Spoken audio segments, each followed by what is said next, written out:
कुछ टूटता है ना, कहते हैं भारत टूट रहा है, तो वो नक्शे में नहीं टूटता है, नक्शे में तो पहले टूट चुका आज़ादी के बाद, वो लोगों के जहन में टूटता है, दिलों में टूटता है।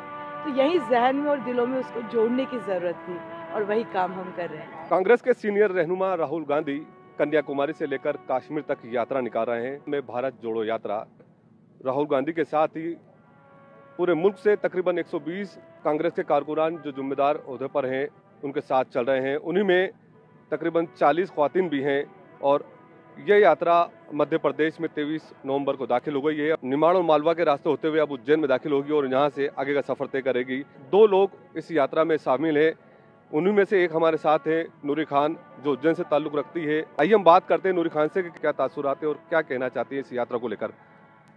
जी, 7 सितंबर को भारत जोड़ो यात्रा में जाने का फैसला किया। एक औरत के लिए ये फैसला आसान नहीं होता क्योंकि घर की रौनक ही औरतें होती हैं और ऐसे में अगर 2 बच्चों की जिम्मेदारी भी हो, परिवार की जिम्मेदारी हो, तो 5 महीने के लिए घर छोड़ना और भी मुश्किल और नामुमकिन सा होता है। लेकिन इसके पहले 1 साल पहले भी मैंने मध्य प्रदेश में जितनी भी तमाम औरतों के साथ जुल्म सितम हो रहे हैं, सारे मुद्दों को लेकर एक पद यात्रा की थी जो 350 किलोमीटर की थी।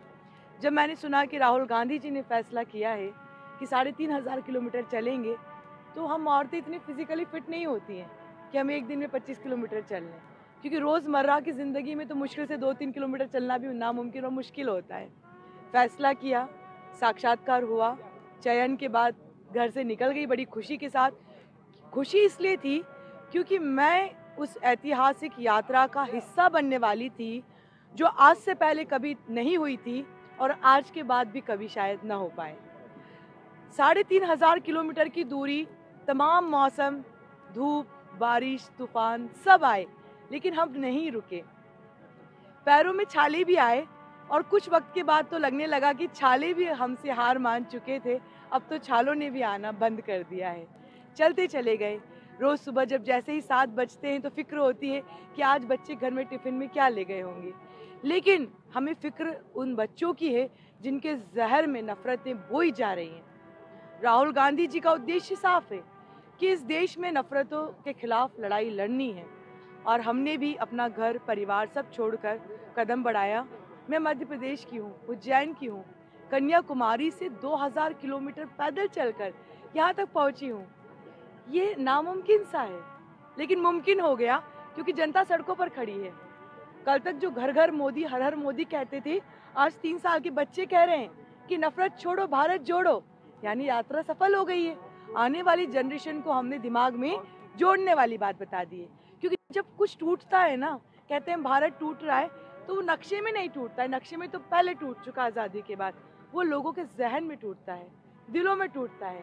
तो यही जहन में और दिलों में उसको जोड़ने की ज़रूरत थी और वही काम हम कर रहे हैं। एक ख़वातीन के नाते किस तरह के मसाइल पेश आते हैं, क्योंकि और किस तरह का मामूल होता है, जैसा कि आपने कहा कि एक माँ, एक अहलिया, क्या क्या आपको घर की तकरीबात किस तरह से आपको छूट रहे होंगे, वो किस तरह से याद आ रही हो? चलते चलते कभी घर से फ़ोन आ जाता है कि पानी ख़त्म हो गया, कई तरह की दिक्कतें होती है कि बच्चों को किसी चीज़ की ज़रूरत है, तो हम चलते चलते भी अपनी जिम्मेदारी निभा रहे हैं।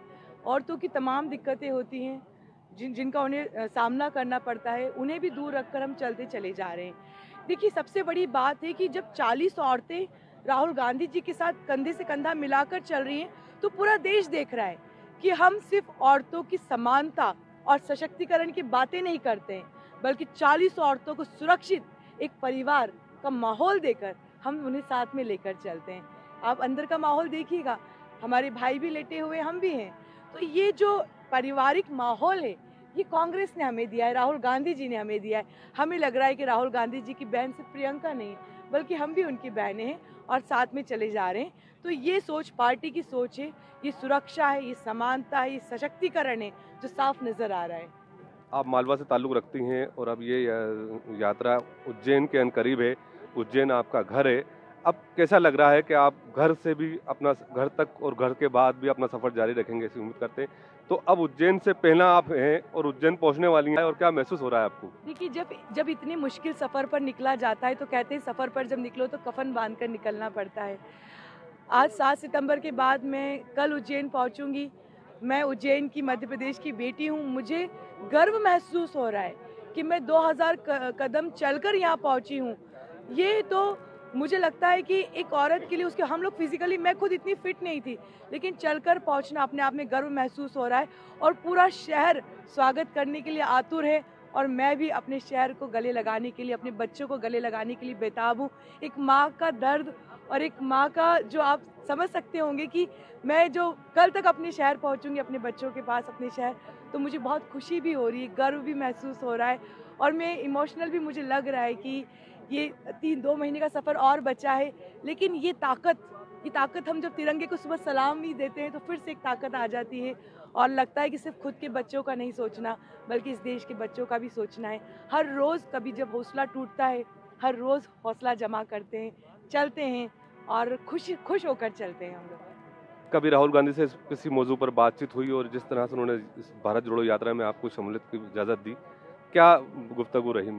केरला में मुझे लगभग 40 मिनट तक मुझे राहुल गांधी जी के साथ चलने और गुफ्तगू करने का मौका मिला। राहुल गांधी जी से मेरे विधानसभा क्षेत्र के बारे में बात हुई। मैंने इसके पहले जो आंदोलन किया है, कोरोना काल में जिस तरीके से पुलिस ने मुझ पे ज़्यादती कर मुझे जेल में डालने का काम किया, उस विषय पे बात हुई। इस्लाम क्या है, धर्म क्या कहते हैं, कांग्रेस का स्ट्रक्चर क्या है, काफ़ी सारी बातें मेरी राहुल गांधी जी से हुई। और जिस राहुल गांधी को हम यात्रा से पहले जानते थे, वो राहुल गांधी हमारी सोच से कई गुना ज़्यादा बेहतर हैं। वो किसी भी विषय की गहराई में उतरने का उन्हें हुनर आता है। किसी भी एक औरत हो या एक कार्यकर्ता हो साधारण, उसका दर्द समझने का हुनर उनके अंदर है। जिस तरीके से बेबाकी के साथ वो गरीबों को अपने गले से सीने से लगा लेते हैं, बहनों का हाथ पकड़ पकड़ के गले लगा लेते हैं, ये जो दिल से साफ आदमी होता है ना, वही औरतों को इतने अच्छे से पकड़ सकता है। वरना जो लोग औरतों के सम्मान की बातें करते हैं, अपनी बीवी को बगैर तलाक दिए भी छोड़ देते हैं। और उनकी पार्टी के लोग कहते हैं कि राहुल गांधी तो बेबाक होकर औरतों को पकड़ रहे हैं, क्योंकि राहुल गांधी जी की बहन है, उनकी दादी जी, उनकी माँ, उन्हें ये संस्कार मिले हैं कि किस तरीके से उन्हें औरतों के साथ पेश आना है। और हम भी उनसे मिलने के लिए आतुर रहते हैं। उतना ही सम्मान हमें राहुल गांधी जी से भी मिलता है। ये थी नूरी खान जो बता रही थी कि घर से निकलो तो कफन बांध कर निकलो, तो वहीं कह रही थी कि राहुल गांधी को जो हम यात्रा से पहला जानते थे, वो राहुल गांधी में अब फ़र्क नज़र आता है। तो उनमें वो बहनों को लेकर, ख़वातीन को लेकर जो इज़्ज़त और तहफ़्फ़ुज़ का नज़रिया है, वो देखते ही बनता है। और अब मैं जब उज्जैन पहुंचूंगी तो बेसब्री से इंतज़ार कर रही हूँ अपने बच्चों का, अपने शहर वासियों से मिलने का। वो भी बेताब कहें हमारे इस्तकबाल में खड़े हुए हैं। ईटीवी भारत के लिए इंदौर से सैयद निज़ाम अली।